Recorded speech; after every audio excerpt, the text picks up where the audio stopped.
नमस्कार दर्शक बंधु मु आपणमानकर प्रिय दिव्य आज एक नुआ भिडियो मो चैनल को स्वागत जनाऊँ। तो दर्शक बंधु आपण मानक एक खुशी खबर नहीं आसी। तो ओडिशार जो लेबर कार्डधारी मैंने अच्छा निर्माण श्रमिक मैंने अच्छा तो से एक खुशी खबर नहीं आसी। तो जो मानक आज मुख्यमंत्री मोहन माझी एक बड़ धरणर घोषणा कर तो लेबर कार्ड थे आपण मैंने कौन कौन सब सुविधा पाइबे एवं आज एक आपण मानकर आर्थिक प्रोत्साहन राशि घोषणा कर जहाँकि शुणिले आपण मैंने खुशी होइबे। तो आसतु डिटेल्स भिडियोटी जानिबा जे कौन कौन ये लेबर कार्ड माध्यम आप सुविधा पाइबे एवं जदि आप कार्डटी बर्तमान सुधा एप्लाई करना तो केमी एप्लाई करेंगे एवं सरकार आज जो लेबर कार्डधारी जो बड़ घोषणा नामटी कर तो तार डिटेल्स आम जाना। तो भिडियोटी आरंभ करने पूर्व चैनल को जब प्रथम थर विजिट करेंगे चैनल को सब्सक्राइब करने भूलें ना पाखे बेल आइकन को दबाई ऑल रे सेट करदे जहाँफल एमती इनफॉर्मेटिव वीडियो मो चैनल माध्यम पाइपर। तो प्रथम आसतु नजर पकईदेवा से खुशी खबरटी उपर।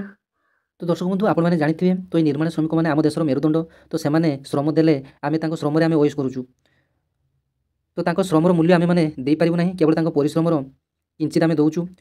तो सरकार एक बड़ घोषणा आज कर तो जहाँकि दुर्घटना जनित से कौन कंस्ट्रक्शन काम समय जदि अस्वाभाविक भाव में मृत्यु हुए अनफर्चुनेटली जदि कौन कारण डेथ हुए ताहले से 6 लाख टंकार सहायता पाइबे एवं जदि कौन कंस्ट्रक्शन काम समय जदि स्वाभाविक मृत्यु हुए ताहले से 3 लाख टंकार सहायता पाइबे।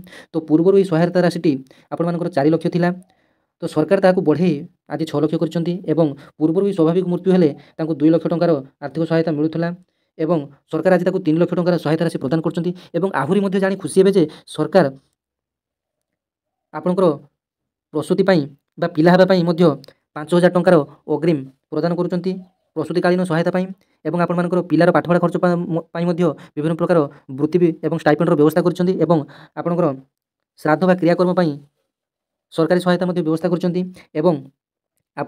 झीर विभाग आपणकर सर्वाधिक 2टी झीर विवाह आपणकर लाख टंकार जॉब ये लेबर कार्डधारी मैंने पाइपर निर्माण श्रमिक मैंने पाइपर। तो आसतु डिटेल्स जानिबा। प्रसूतिकालीन सहायता सरकार आपको 10,000 टंकार आर्थिक सहायता प्रदान करुँच एवं विवाह सहायता आपण से 50,000 टंकार सहायता प्रदान करुँच।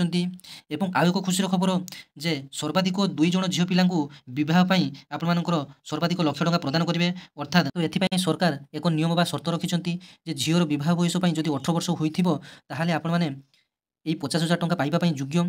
तो सर्वाधिक 2 जण आपण घर झील पिला ये बहुत 50,000 टंका लेखाएं पाइपर। तो आपण 29 क्रिया कि श्राद्ध क्रिया सरकार ये लेबर कार्डधारी मानक 5,000 टंकार आर्थिक सहायता प्रदान कर मृत्युकालीन सहायता आपण 60 दिन मध्य जमी पैसाटी मिल तो आपण सरकार व्यवस्था कर। तो आपको जमी कहीगली मृत्युकालीन सहायता आपण नॉमिनी केवल पाइब। तो जदि आपणकर कौन नॉमिनी नहांती तो आपण मैंने पैसाटी लीगल हेयर पाइबे। तो आपको जमी कहली आपणकर जदि कार्डधारी मृत्यु हुए ताहले से 6 लाख टंकार आर्थिक सहायता पाइबे जदि स्वाभाविक मृत्यु हुए ताहले 3 लाख टंकार आर्थिक सहायता पाइबे एवं जॉब कार्डधारी पिलार उज्जवल भविष्य सरकार वृत्ति बा स्टाइपेंडर व्यवस्था कर। तो ये वृत्ति बा स्टाइपेंड व्यवस्था आपणकर विभिन्न स्टेज रे अलग अलग मिले जमी आपणकर नवम दशम स्कूल अलग मिले कॉलेज अलग मिले एवं विश्वविद्यालय शिक्षा अलग अलग मिलूँ। तो आपने स्टेट स्कॉलरशिप कि नेशनल स्कॉलरशिप आपने एप्लाई करेंगे तो जानी। तो दर्शक बंधु आपने जानिथे ये श्रम कार्ड है 2 प्रकार गोटे है सोशल कार्ड और अन्यटी है लेबर कार्ड। तो सोशल कार्ड है अणसंगठित कर्मक्षेत्र में काम करुवा श्रमिक मानू से कार्ड रही जो मैंने संगठित क्षेत्र में अर्थात गोटे रेजिस्टरभुक्त हुई जो मैंने संगठित क्षेत्र में काम करुवे जेकोसी रोड कंस्ट्रक्शन कि बिल्डिंग कंस्ट्रक्शन में काम करुवे तो से लेबर कार्ड योग्य।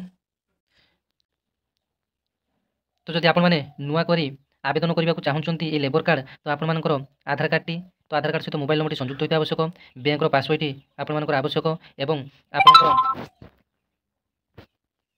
एम्प्लॉयमेंट रजिस्ट्रेशन सर्टिफिकेट आवश्यक। तो एम्प्लॉयमेंट रजिस्ट्रेशन सर्टिफिकेट आपने कौन आणवे आपने प्रत्येक जिलार जिला नियोजन कार्यालय बा डिस्ट्रिक्ट एम्प्लॉयमेंट ऑफिस अच्छे आपने जानते तो सेठारे आपने फॉर्मेट भरी आपने आणवे एवं आवेदन समय आपने नॉमिनी डिटेल्स फिलअप करने पड़ो और नॉमिनीर बैंक पासबुकटी देवाई पड़ो कारण आपंकर जब किसी हो जाए ताले नॉमिनी आपंकर अनपर पैसाटर लाभ उठाई पार बा आप पैसाटी पाइपर।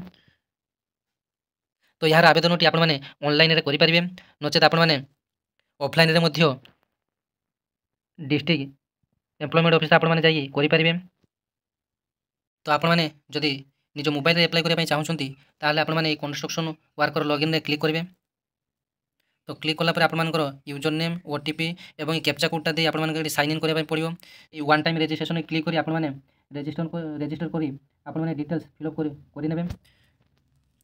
तो जदि आप निजे मोबाइल पारे नहीं निकटस्थ जनसेवा केन्द्र और मो सेवा केन्द्र को जाई आपने एप्लाय करदे।